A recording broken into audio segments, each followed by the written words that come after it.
Matt, how much time do you spend qualifying buyers? Kevin, we spend quite a lot of time going and digging deep with really what the needs are of the buyer. I think so much time's wasted with taking people to inspections that haven't got their finance arranged, not even really sure what they want to buy. So we do spend a lot of time with these buyers. I've got a couple of buyer managers within my team that go and deal with those buyers directly. So they'll follow up from the open home, find out what they're looking for, whether they've got their finance approved. We've got in-house finance brokers, which we can send the details across to. They'll come back to us and say, yeah, look, they're ready to purchase. And just simply asking the question, are you ready to buy? So how many questions would you go through to get that qualifying process right? First and foremost, we ask, did you like the property? What did you like about it? What didn't you like about it? And then we just ask the question, okay, well, and I think this is the most relative question, which a lot of agents don't ask, is, okay, well, do you want to buy it? What sort of dialogue do you use to get people to commit to that buying process, Matt? So I think what buyers really want to know is, one, that the owners are committed to sell it, and two, that it's going to represent good value. So what we do, we spend a lot of time with buyers educating. So at all of my open for inspections, I'll hand out a recent list of comparable sales. We send the buyers through. Even recently, when stock's been quite tight and we've wanted to process our stock a little quicker, I take buyers, all the hot buyers in our car, drive them around, show them the sales, show them the difference between the properties, and try and justify the value of the property. So once they're there and they've made a decision on that's the property that they want, it's just trying to represent that property is good value. How do you do that? Well, because a lot of your properties are auction properties. A lot of them are auction. Yeah, so how do you demonstrate that when you can't talk price? Recent sales. We sort of throw in 5 or 6 or 7 maybe recent sales, a couple that are higher, a couple that are lower, and then just sell the motivation that the seller's really committed to sell it, that they're moving on to something else, or tell the story of what they want. But with all the properties that we have at the moment, there is a genuine story behind these people. We don't take on unrealistic sellers. So a lot of the people that go to auction and spend big money on marketing in our marketplace are committed sellers. So we just keep telling that story, and I think it's easy for the buyers to commit then. So when you get a buyer to auction, they've got an understanding about the value in their mind that you may have helped them, guide them to that. Sure. You get to the point where you maybe need another $10,000 out of them on the floor. What's the dialogue you use there? Well, there's one thing. Say, for example, if we have a reserve of, say, $1 million, and we've got the buyer at 990 and no one else is bidding, what I'll do is I'll go and talk to the buyer, to the highest bidder, and say, look, you're the highest bidder at the moment. Unfortunately, it's not enough to get the property on the market. Can I ask you a question? Would you pay 1.2? So you go over the reserve? Go well over. So it's far easier to ask for more and to get a little increase than to ask for what you want and then not increase at all. So we generally go over and then step them down. So we say 1.2, they generally say go away. We go, okay, well, surely to God you'd see value at 115. They say no, and it's like, well, how close to that can you get? And sometimes they might say, okay, well, we'll give you 1.1 if you go away, or we'll give you $1 million, and then that sort of bridges that gap. Got the deal. Yeah. So at what point do you go back to the seller and get them to try and bring the reserve down? Well, usually we try and smash the seller's expectation first. We try and negotiate the price above their reserve and then go back to them. We'll never disclose a reserve to a buyer, or unless it's on the market. And we usually try and, whatever the seller wants, it's not our job to get them what they want. It's our job to get them as much as we possibly can in the market and smash their expectations. So we generally, even if we're going in an auction forum, we're over the reserve, well, we'll disclose it's on the market when it's in the best interest for the seller. Matt, when we have a buyer's market, how do you get the buyer to commit? Because they're convinced that they're the ones who've got the power. Yeah, sure. Well, at the moment, thankfully, we're in a bit of a seller's market in our marketplace and there's not much stock. But in a buyer's market, realistically, to differentiate yourself and your product and your property that you're selling to the rest of the market is you've just got to show that it represents great value. One other thing we sort of try and tap into is that it's the right lifestyle for them, that it's going to sit well for what they want, and you just have to do that through the qualification process. I think at the end of the day, if there's 50 properties on the market and only 5 or 6 buyers in there, realistically it's going to be the value that it comes down to. Yeah. So it's promoting that it represents really good value, and I think persistence. I think the deal dies when the agent gives up, and if a but agents in those sorts of marketplaces are so destined on showing a buyer one property, and then as soon as they say, oh, I didn't like that house because of that reason, they'll just take that buyer to the next property, and they'll just give them too many choices. Our job as agents is to sell, and to sell that property and exhaust every single opportunity we can in relation to whatever the objections are with the property, and to overcome them. So I think overcoming every objection that they have and presenting that it represents good value, I think that's the only way.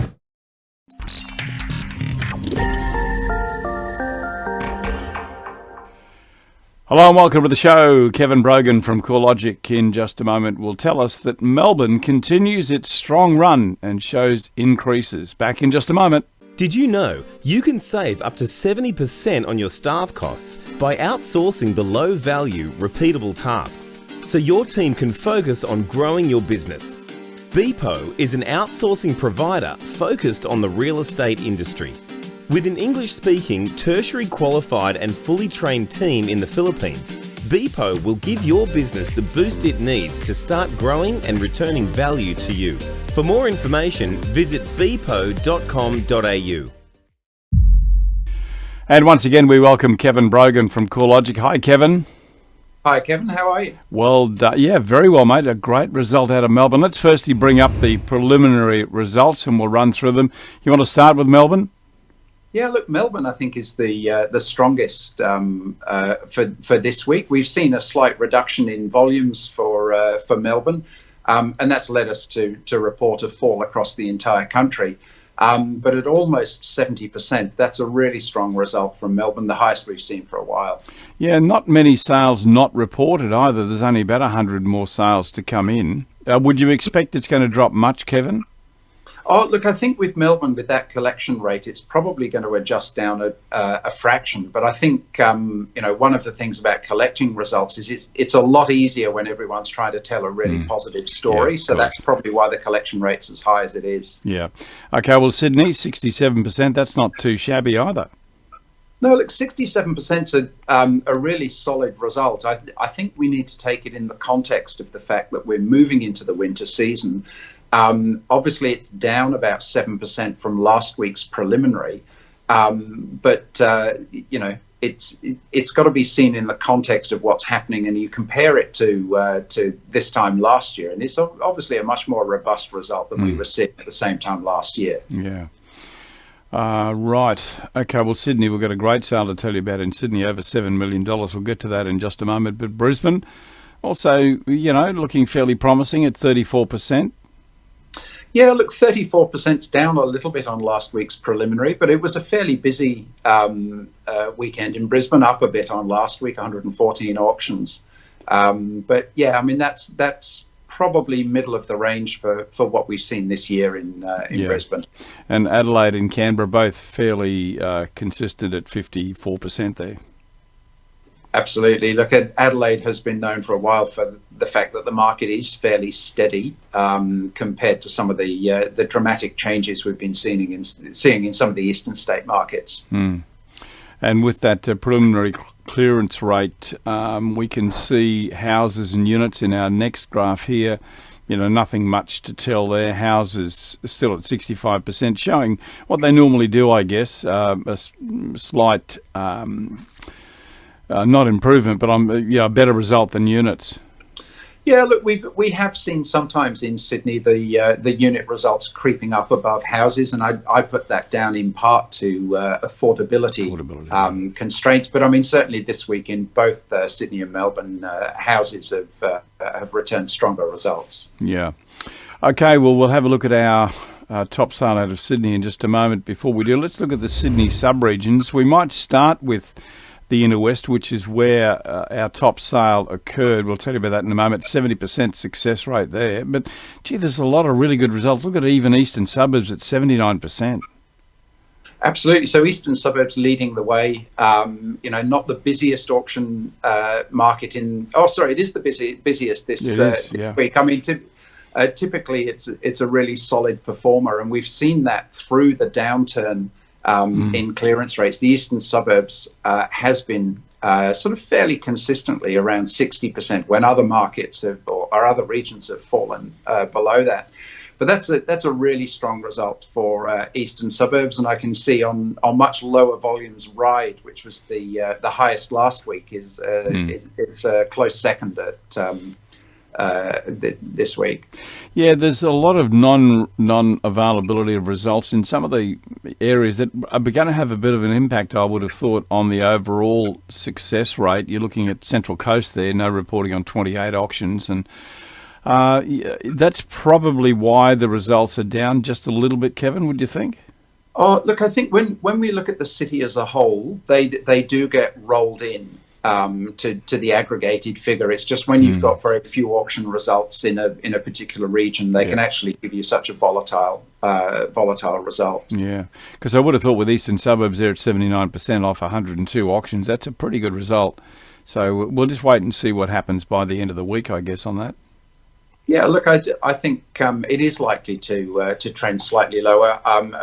As you can see on there, we've got 67 of those 102 results, so there's still a bit of work to do in getting them in. But a collection rate of 65% is within 24 hours of most of them happening is a reasonable collection rate. Yeah, okay, well, our top sale coming out of the Inner West, 23 Newton Road in Strathfield, $7,100,000 for this property, sold by Divine Real Estate, Steve Divine and Fayez Yamin. I hope I pronounced that correctly, Fayez. If I didn't, my apologies. 6-bedroom, 5-bathroom, 8-car, massive house. This on an unusually large block of land too, just over 2,000 square metres.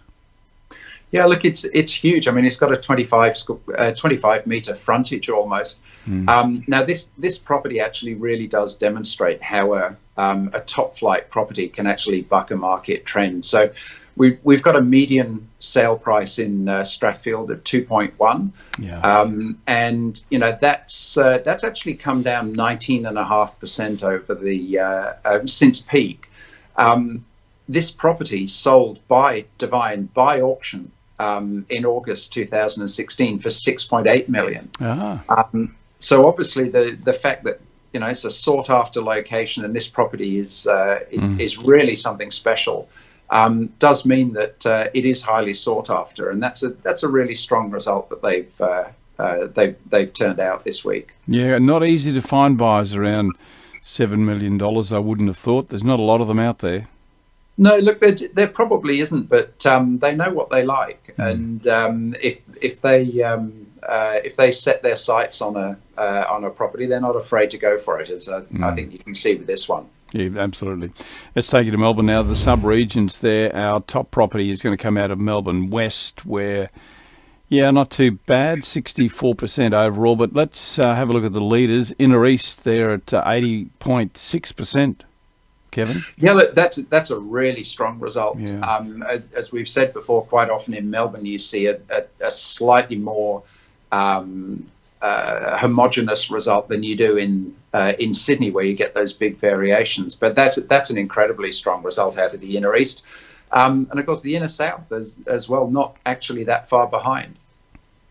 Yeah, it's actually looking pretty good too, and good numbers there too, 94.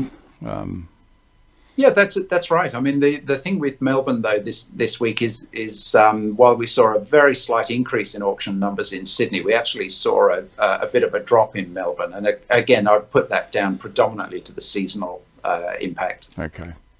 All right, top property is an elite contemporary townhouse. Have a look at this one. Absolutely beautiful frontage on this one. It's 2/10 Clark Street, Williamstown, as we said, in Melbourne West. $2,650,000. This one sold by Sweeney Real Estate, Dean Sweeney and Swayla Capera. 4 bedrooms, 2 bathrooms, 2 car. Really nice, this one. Looks fairly new too, I would have thought, Kevin. Just from looking at some of these photos. Absolutely, as you said, very contemporary. It's actually to the southwest of Melbourne. There's a peninsula just on the way down to Altona, so it's actually southwest of the city, fairly close in. And obviously, it's this is a tremendous property and a tremendous result. I mean, the median price for units is in the sort of mid 600,000s in Williamstown, but this obviously is a townhouse and has been spec'd up to a very high standard. Yeah. I'm just wondering if it's new. It looks like a new build that's been staged, but it's hard to know. Yeah, look, I think it is fairly new. If it's not the first sale of the property, it's certainly only 1 or 2 years old. Yeah. Okay. We'll take you to Brisbane now and look at a property there. The top sale done by Dean Property Team, Elliot Dean, 1,770,000 for the property at 42 9th Avenue in St Lucia. This one is all about location, over 1,000 square metres of land, as you can see. Not so much about the house, it's more about the land, and St Lucia, of course, a blue chip location and a very big block of land, hence the price, I would have thought, Kevin. Yes, absolutely. This one was advertised with development potential in mind. Certainly with that size, Yes. I would imagine potential purchasers are looking at the possibility of subdividing. Look, it's, as you say, I mean, the location in St Lucia is blue chip. This particular street, it's fairly close to the river, the golf course. It's got plenty of trees to give an appealing streetscape. Yes, So yes. very, very strong result, but a really good location. Yeah, well done there to Elliot selling that one. Let's have a look at the top Adelaide property now. I think, have a look at this one. Isn't this beautiful? Circa 1910, a very elegant villa. Photographs extremely well too. You can see that this one's been so well preserved. Sold for $1,720,000 by Bell Property, John McRosty. This is 5 bedrooms, one bath, 2 car, but on a very generous 836 square metres. But what a lovely property, Kevin. Oh, look, it is. It's certainly got tremendous street appeal with that little turret feature. Look, and as you say, so many of the original features have been maintained. I mean, the ceilings have got all of the original mouldings and cornice work. It's got the LED light windows. It presents extremely well. Very sought after location, inner city suburb there. Median house price is getting up towards $1 million. So that shows you that even in a good suburb, this is actually something a bit special. Yeah, just skipping through those photos too on that Coicio video there, we can see that circular little alcove in what looks to me to be the main bedroom, I think. It's only a guess on my part, but isn't that, it's such a lovely property, a lot of craftsmanship gone into this one and very, very well maintained as well. Yes, absolutely. No, it's a stunning looking property, and the location as well is really, really good. And our top property out of Canberra is a property in Mawson. Tell me a little bit about Mawson before we get into the property. Look, Mawson, the median price there is $786,000. We've had about 39 sales this year in Mawson. This particular property was bought for $279,000 in 2001, and has sold this week at $837,000. Heyman Partners, Brett Heyman and Martin Foe, 3 bedroom, 2 bathroom, 2 car, 918 square metres. Once again, land, isn't it? It's about land and location. Yeah, look, I think you're absolutely right. I mean, the land is a really good parcel, a good location. That's what's driving the value on this one. And we can see evidence of that as we take you to Perth. And this one sold 18 Lawson Street, Bentley. Not a lot of photos on this one because this essentially is land. We're looking at 797 square metres. The zoning here could be changed to allow, you have right now to develop 4 units, but you could upgrade the zoning to take it up to 6 units. So it's a prime development site, this one in Bentley. Yeah, look, it is. It's a slightly unusual shaped block. I would call it a sort of traditional kite-shaped that's block. Interesting. Kite. Yep. Yes, it is a kite. You're right. It is perhaps a challenging site, but it's on a corner, so it probably opens up a few possibilities. The median price in Bentley is around the mid 400s. Yep. But if I have a look at this one and what is surrounding it, I believe this is a public trustee sale. So it's obviously been in the same ownership for a long period of time. if you look on the satellite view and zoom out, you'll see that almost every block around has been subdivided into strata, little townhouses. Oh, yes. So this is absolutely ripe for development. Everybody else in the neighbourhood's done it already, and that, I would imagine, is the driver for value on this one. Yeah, Christina from Burke's selling this one for $670,000, as Kevin mentioned. Kevin, just as a valuer looking at this site, because of its kite shape, coming back into a sharp little point there, does that make it very difficult for you to value it? Or would you more look at the two-street location? So the two-street location, to start off with, is something that you can attribute value to. However, what you mentioned there about the possibility of 4 or 6 units, that's where the challenge comes in. Because from a valuation perspective, quite often local authorities will play their cards close to their chest, and they'll say, well, look, we will approve an application, but prior to an application, we're not necessarily going to be drawn into whether you can get the extra.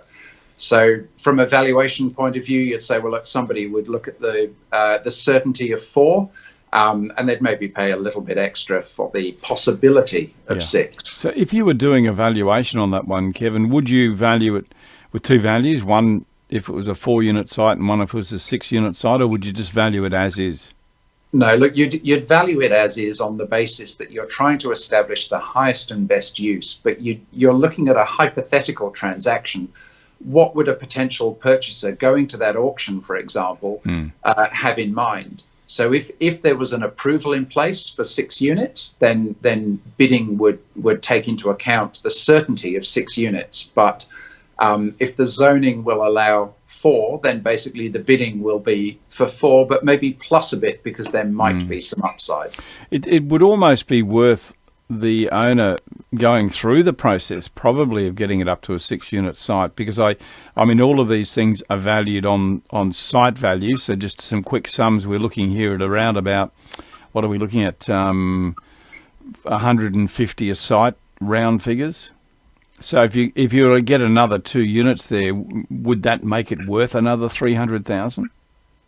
Not necessarily. No. I think you'd have to take into account, because the other thing is, I mean, that frontage, it's a double street frontage. You'd need to work out whether you can meet, for example, the ingress and egress requirements to the site with the additional amount of traffic. So look, it is a challenging one to value, but you would be looking for properties in the location where developments or purchases have been made for developments, to try and analyse what sort of value people are placing on them. Its best use could actually be taking it back or keeping it as a 2-unit site, just a line. I don't know. I'm not in that area, so you'd have to question whether you could get a site down to 350 or was that 370 odd square metres. Yeah, I mean, the key with a development like this is to make sure that the finished product is something which appeals to the existing market in the area. If you've paid that amount of money for the site, you need to present something to the market which you know is going to sell. If you pitch it too high and you make the price too expensive, people will simply, if they've got a budget for a higher value property, they'll maybe look in other locations where they're surrounded by other higher value properties. So you don't want to overcapitalise on each of the individual units. No, indeed. Always great talking to you, Kevin. Kevin Brogan. Kevin is from CoreLogic, and as you can tell, has a wealth of experience when it comes to valuations as well. That, in fact, is what you specialise in with CoreLogic, isn't it, Kevin? It is. My full title is the Principal of Valuation Policy and Compliance, which is every bit as glamorous as it sounds. But it's also very, very important. Hey, Kevin, thank you so much for your time, my friend. Look forward to catching up with you on Friday when we'll have a look at the auctions and what CoreLogic are tracking in the coming weekend. Kevin Brogan from CoreLogic. Thanks, mate. Thanks a lot, Kevin.